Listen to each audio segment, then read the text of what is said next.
Bienvenue au champ des colibris. On va faire un petit tour de l'extérieur et puis on montrera les serres après. Donc voilà, tout ça est organisé par parcelle en fonction des variétés de légumes. Comme ça nous permet de faire des rotations d'année en année et pas mettre les mêmes légumes aux mêmes endroits puisqu'ils ne mangent pas la même chose, amènent des maladies spécifiques, etc. Et donc on casse un petit peu les saisonnalités. Donc ici on a eu des carottes, on a encore des carottes là-bas, on a des courges droit devant nous, des choux, plein de poireaux. Donc dans ces 88 arts, il y a 10 arts de tunnels. En Belgique, c'est quand même vachement important parce qu'on n'a pas la meilleure météo du monde, même si ça a tendance à devenir de plus en plus chaud. C'est là que se passe vraiment le plus gros de notre activité, parce qu'en extérieur, en Belgique, il n'y a pas grand-chose l'hiver, à part les poireaux, justement, et les choux de Bruxelles. Et oui, on est en plein cœur de la saison d'été, mais il faut déjà penser à l'hiver maintenant. Et je me fais avoir chaque année. Tout est programmé, mais à chaque fois, c'est très surprenant de se dire on est en plein pic de récolte de tomates, et c'est maintenant qu'on doit penser à ce qui va se passer au mois de janvier.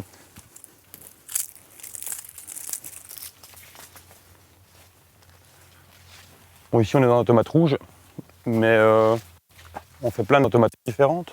Dans ce cas de figure-ci, il y a une variété de tomates là, une variété de tomates là et une variété de tomates là. Parfois, il y en a plusieurs par planche en fait. Là, c'est juste que c'est des variétés à haut rendement, dont l'aroma justement, qui est vraiment destiné au coulis et qui a d'ailleurs été implanté pour la coop qui en demandait. Une rouge classique qui est vraiment typiquement pour les tomates farcies et autres. Et on a cette fameuse Andine cornue qui elle est vraiment délicieuse, hyper charnue et sucrée pour une tomate rouge. Voilà, alors ici on est dans la serre numéro 2 et c'est là qu'il y a mon plus grand intérêt. Cette variété-ci, la orange à gros fruits, elle porte plutôt bien son nom. Parce qu'en fait, elle a vraiment une super cool consistance. J'ai pas un couteau idéal pour la tomate, mais on va pouvoir le voir. Elle a vraiment une consistance presque comme une mangue, elle est vraiment totalement pleine, il n'y a quasi pas d'eau, quasi pas de pépins. Et donc, pas avec un couteau comme ça, mais avec un bon couteau à tomate, on peut en faire ce qu'on veut. Des petits dés, des petites tranches. Donc moi vraiment pour la tomate mozza, j'adore celle-là. Puis en plus, c'est vraiment un beau orange. Et en général, je l'associe avec, j'en ai juste là, voilà, de la noire de Crimée. Donc elle, par contre, elle n'a pas du tout la même consistance. Mais, celle-là n'est pas assez mûre. Mais elle est vraiment très goûtue aussi. Ceci dit, mon couteau coupe mieux que je ne le pensais. Mais là par contre, voilà, on a quand même nettement plus de pépins, mais on a cette jolie couleur rouge-noir que je trouve vraiment sympa. Et alors, je l'associe aussi avec une tomate verte, je pense que c'est dans la serre d'à côté, qui est la Evergreen. Et donc on arrive à avoir un joli mix de couleurs avec le vert à côté. On fait une jolie rosace sur l'assiette avec une botte mozza. D'ailleurs, on en trouve aussi au marché de la place de Lille. On fait de la super mozzarella en Belgique, di Bufala, et qui n'est pas beaucoup plus cher que cette fameuse marque qu'on trouve dans tous les supermarchés. Ah, voilà. Et voilà, j'aime bien associer avec celle-ci, qui est assez bien charnue aussi, et assez douce pour une tomate verte, et qui présente vraiment très bien, je trouve. Et donc voilà, on peut avoir des beaux gabarits, et quand on compare avec la orange et la noire que je vous ai montré, on arrive vraiment à faire une super chouette assiette. Et puis là, ce qui est bien, c'est vraiment la différence de couleur entre la peau extérieure et la chair à l'intérieur, qui donne un beau... Quand on fait une belle rosace, on voit bien cette nuance, je trouve ça assez sympa. Et voilà, on a surtout des goûts incroyables. Ça change vraiment de la tomate rouge classique dont je parlais tout à l'heure. Donc là, on voit que le plant de tomate a vachement grandi et d'ailleurs a fait des gourmands.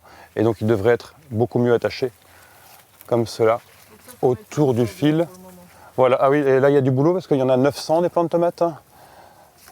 Donc voilà, on le mène vraiment le plus haut possible pour qu'il ne se casse pas la figure et on enlève les gourmands. C'est des têtes que fait le plant mais qui ne nous intéressent pas parce que ça lui consomme de l'énergie de faire ces têtes et de continuer à grandir de façon un peu disparate. Nous, ce qu'on veut, c'est vraiment la verticalité. Et puis d'ailleurs, après, on taille aussi pour laisser passer plus de lumière et surtout la ventilation pour éviter les maladies. Il faut comprendre que le plant de tomate, à la base, c'est un rampant. Il n'est pas du tout censé être monté sur un fil. Et donc, il rampe, il se réenracine et puis il repart comme un plant de courge, en fait, un petit peu dans tous les sens. Mais nous, comme on le laisse pas ramper, on veut qu'il monte, on ne peut pas le laisser partir dans tous les sens, sinon il y aurait vraiment des branches de partout. Ce serait juste pas gérable en fait, quoi. Après, il y a plusieurs écoles, hein. Ça c'est la façon dont on fonctionne, nous. La plupart des professionnels, mais il y en a qui vraiment laissent faire le plan naturellement. Ici, on peut quand même vraiment monter à 2,50 m tout droit. Et quand le plan sera arrivé tout en haut, ce qu'on va faire, c'est qu'on va venir le décaler ici. Et donc vous voyez, il va pencher, donc il faut considérer qu'on aura déjà récolté les grappes de tomates d'en bas, on aura coupé toutes les feuilles d'en bas, donc il n'y a plus rien qui traînera par terre, et il pourra monter de 50 cm de plus. On peut même encore aller un petit peu plus loin, mais en fait celui qui est en bout de ligne, il ne devrait pas venir ici normalement, on va le faire passer sur la ligne d'à côté. C'est pour gagner l'équivalent d'un bouquet floral en fait, et donc une grappe de tomates. On fait ce qu'on peut avec des saisons assez courtes en Belgique. La tomate j'aime beaucoup, même si elle demande énormément de temps. Ouais, ça c'est vraiment chouette. J'aime bien le haricot aussi. Ouais, ici.